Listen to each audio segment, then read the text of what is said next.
Happy Sunday, everybody.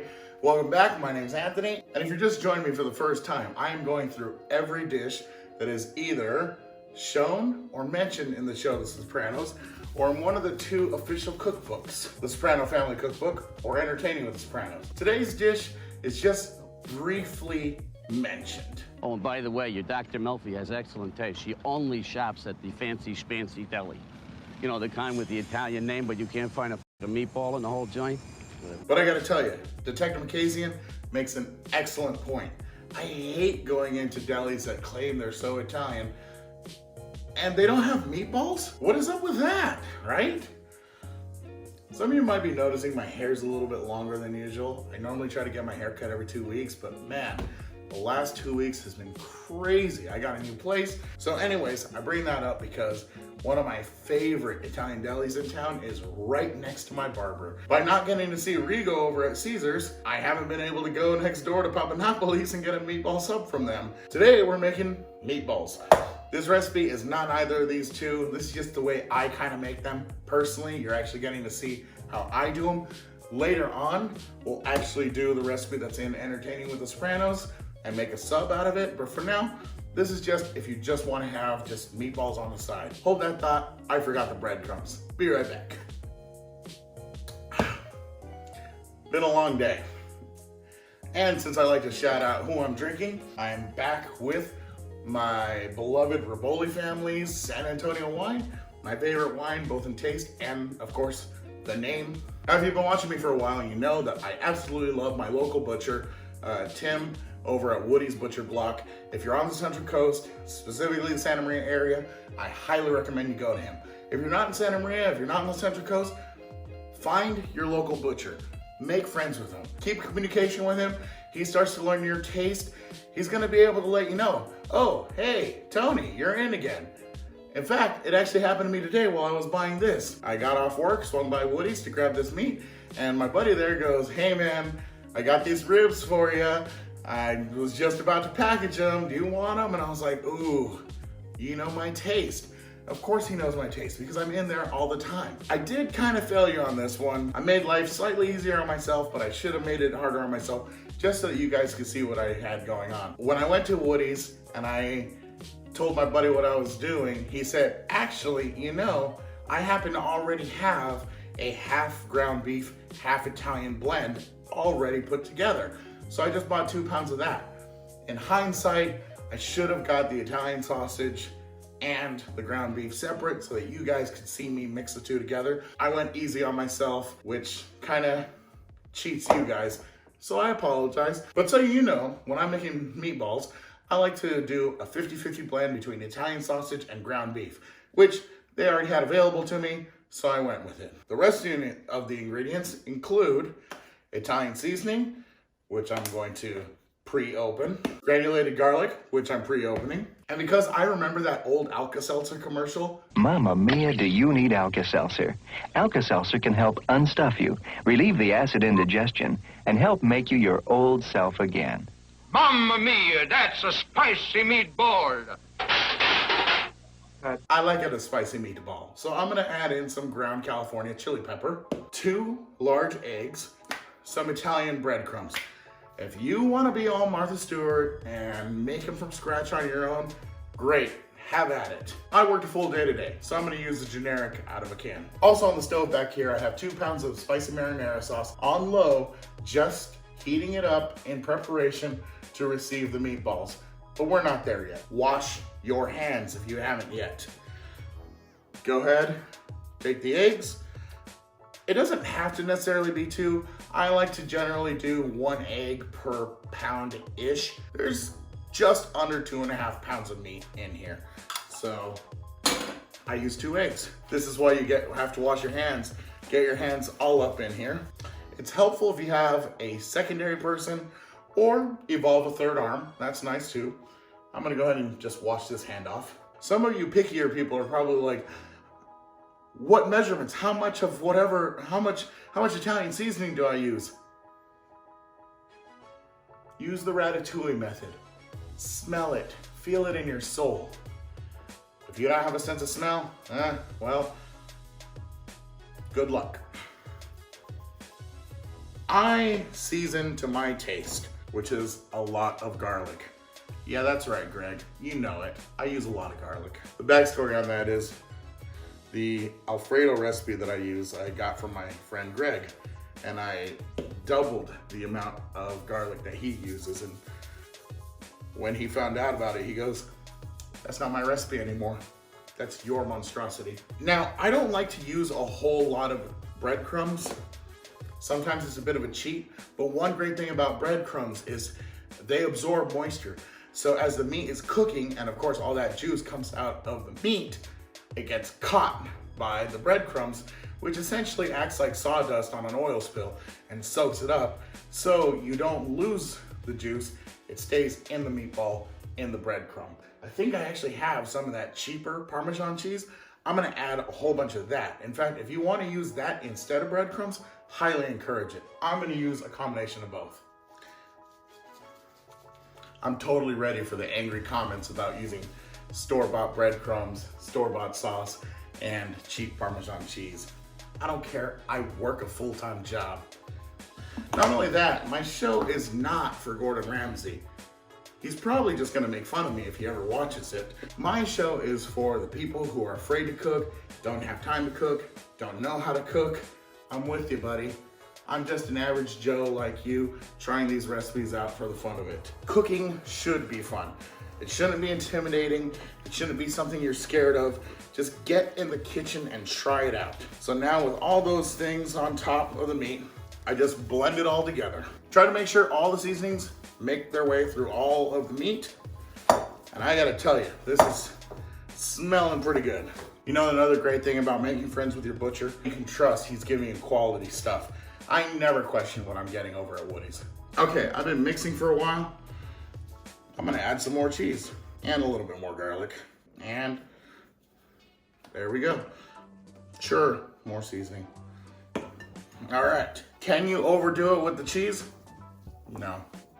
Can you overdo it with the chili pepper? Yes. For any of you that want to complain about me using store-bought stuff and that kind of stuff, here's a little background on me, right? Number one, I don't care what you think. Number two, my first dad died when I was really young. So my mom raised me by herself for a few years until she ran across who would eventually become my stepdad. Side note, I'm making these somewhere between 1.5 to 2 inches across. So my mom worked full time and had to raise me. And her story is not a unique one. There's a lot of single parents raising any number of children on their own, just trying to survive and make the world a better place for their kids.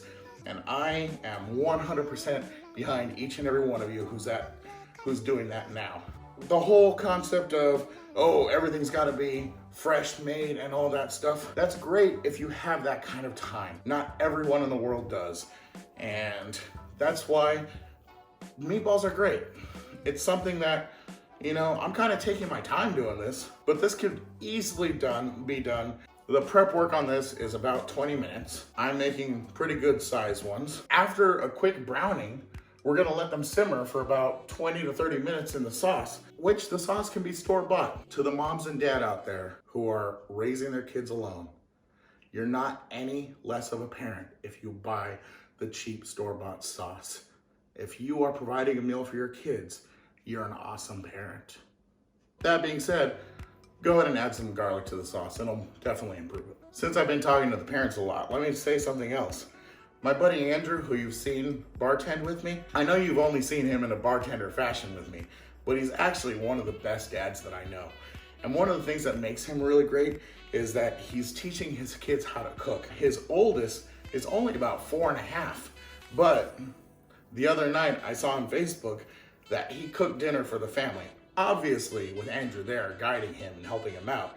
Little Rusty made cheeseburgers for everybody. Teaching his kids how to cook at a young age is pretty great. Rolling these meatballs is something super easy that a kid can do. If you are a parent, this is a fun, great thing that make sure they wash their hands. If you want to scoop the amount of meat into their hand, all they have to do is this and form a ball, and they get to participate.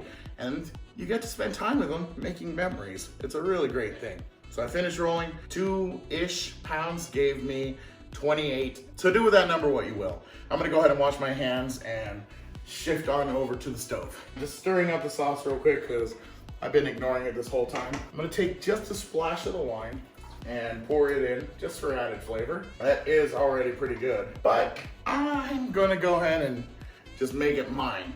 Yeah, that means garlic. And it's supposed to be spicy sauce, so there's no harm adding a little more Italian seasoning. Give that a stir. Sounds like this is ready to go. I'm also gonna add in a splash of wine here. Oh, and you can hear it sizzling. That smells delicious. While that's sizzling, I'm gonna go ahead and add these. Boy, thankfully the pan's big enough to take them all. And we're not cooking them all the way. We're just browning the outsides. This process goes pretty quick if you have the heat on high. And again, we're not cooking them all the way. We're just browning them enough so they keep their form. I'm gonna throw in a little more flavor here. Hey, you guys actually got to see me cook with wine and not just drink it.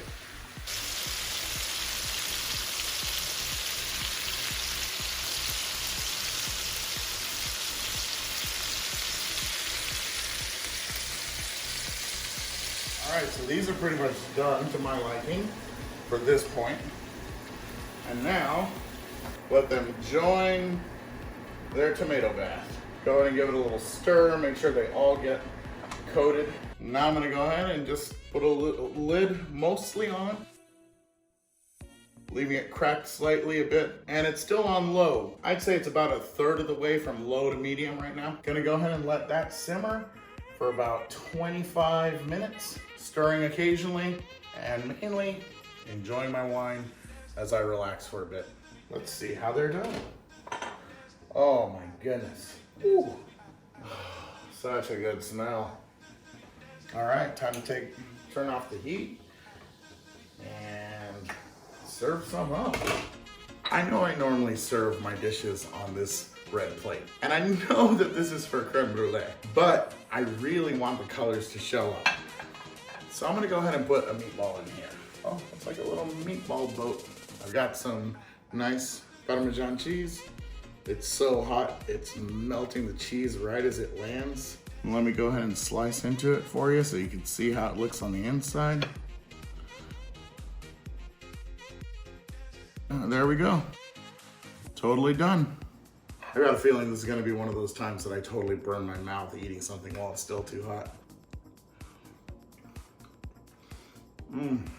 Now, did I add too much spice? No, it would have kicked in long before now. Although I do taste that it's there, it doesn't have much of an effect on me. These turned out just as planned. You can serve them with pasta, you can use them for a meatball sub, or you can just serve them by themselves. Production note, this is actually the second reference to meatballs. The first, I kind of missed, and it was in the pilot episode. All right, stir the meatballs. Listen, I was wondering if you can help me out. Pair of tickets. I can't use them. Can you take them off my hands? Where'd they come from? Comps. Comps. I like a lot of fresh Parmesan.